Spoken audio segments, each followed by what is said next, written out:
I usually like to close this door, but today we're going to leave it open because Veda is late. We just need to get it up. Hey, what's up? It's Jouelzy. It's late. I don't actually feel like doing a Veda because I got my red dot no feather yesterday while I was running 3.5 miles with the late night run club. It was a pretty decent run and I actually ran.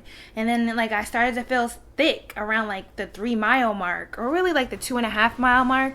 I started to feel like I really had to throw up. And as women, we so often train ourselves to not feel, but we train ourselves to not acknowledge how much pain we're in because people are so dismissive of women and the pain tolerance level we have. When we actually have a higher pain tolerance than men. But I was like, if I keep running across that bridge and I have to come all the way back across, I feel like I legit pass out. To walk back to the car was madadem. And if I don't catch my period in time, I throw up and I pass out, which I definitely did last night. And I take 800 milligrams of ibuprofen. So girl, I'm just feeling a little I'm gonna tell you, this is a last minute afterthought video, but whatever. My thoughts be good, so just keep up with me. Miss Gia tweeted a couple weeks ago about seeing a video on YouTube, or there's advertisement on YouTube of this woman claiming to teach people how to make money on YouTube without using AdSense or sponsorships. And I've seen a lot of these YouTube videos populate up where people are talking about how much money they make on YouTube and how to make a lot of money on YouTube. I gotta do a video. I don't know if I'm gonna do a video exactly about making money. I don't make $1,000 a month on YouTube.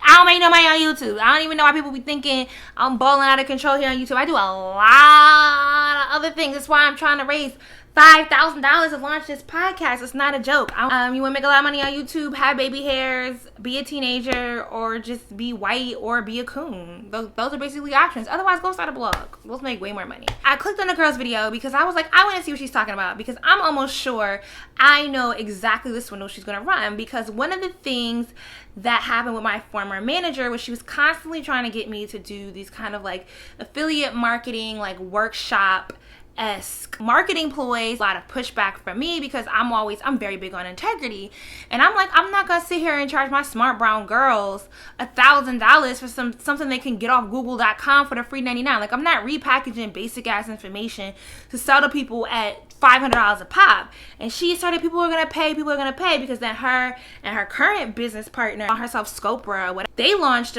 one of these swindle ass workshops and made $250,000 off of folk. So I already know what the getcha is. I already know the behind the scenes, and so I'm just gonna let y'all know because honestly,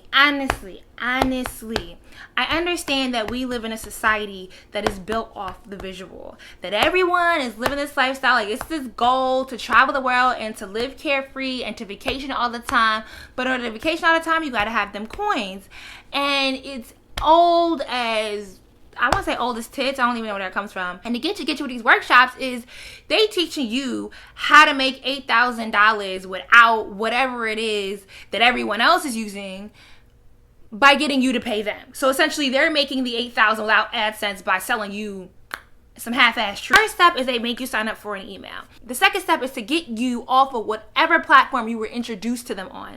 So whether they're on Periscope, they're on YouTube, they're on Twitter, they're on Instagram, the goal is to get you off of that and into a more centralized group in which they control. Typically, it'll be something around Facebook because Facebook allows you to have groups that you can privatize, that you can make secret, that you can close off and make it exclusive to people having to do these steps in order to get into that group. Aha! Then they, via email, will send their lessons for whatever program they're supposed to be selling you. So this girl was telling you how to make $8K on your YouTube in 2 weeks with no AdSense or sponsorships.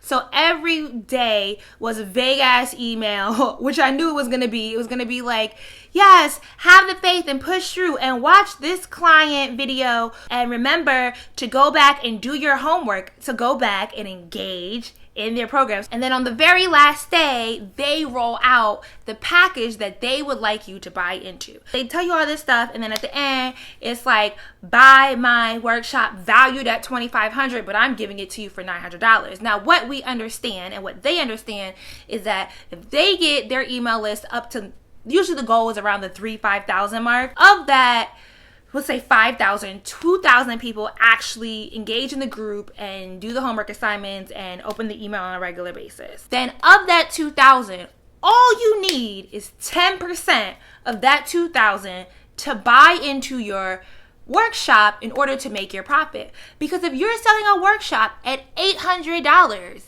and 20 people buy it, boom, bat, like that. That's exactly what they're doing. They know that they build their email list as large as possible in order to work down to this paid workshop that they're going to get you to buy in. And it doesn't really matter what you think of the workshop in the end, how far you're going to come. Typically, the people that are willing to spend the money ain't got no hope in a dream in the first place. I really hope my smart brown girls are smarter than that. People out here reselling y'all public information. Is someone going to sit up here and tell you how to run a business, but they can't show you examples of the businesses they run? They're showing you everybody else's examples.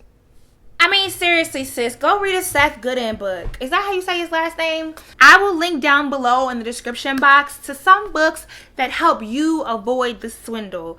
And that is one thing that I want to say I have learned this year, going through what I went through. If someone claims they can do something for you, don't ever just take their word. If they can't show you examples of their actual work, if they claim they got all these great, awesome ideas and they don't have no personal work to back it up, you have every right to ask a person for their resume. And it's not to say that all workshops are bad. I feel like Lovey has done some workshops that have definitely been good. But again, oftentimes people that are doing these workshops like on Skillshare, you will be able to see examples of the work that they have done to understand that your money is going to the right place. Google is free and plentiful for a reason.